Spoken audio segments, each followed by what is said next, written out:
I am Charlie Kunda. And I am Zhiwei.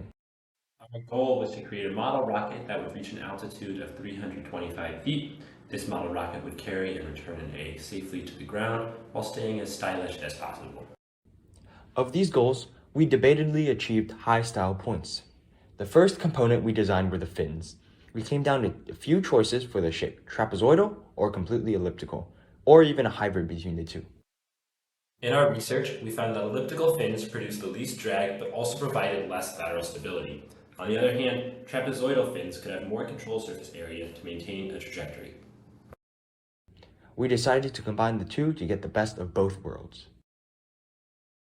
Another design component we controlled was the length of the body tube. A short body tube would have less weight and thus go higher. A long tube, on the other hand, would give us more stability and more painting area. We went for a long body tube, only cutting off 4 inches for a total length of 26 inches. This allowed us to achieve a stability margin of approximately 3.08. Lastly, we decided on a hexagonal parachute with a length of 8 inches per side for simple folding and storage. We always maintained an up-to-date open rocket model and simulated that our rocket could apex at 370 feet. It was go time. All systems were ready for launch. 3, 2, 1, Fire.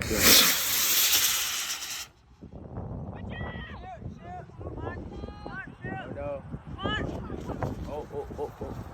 Oh no. Oh no. Okay. At least Sadly, our brave Egbert did not survive.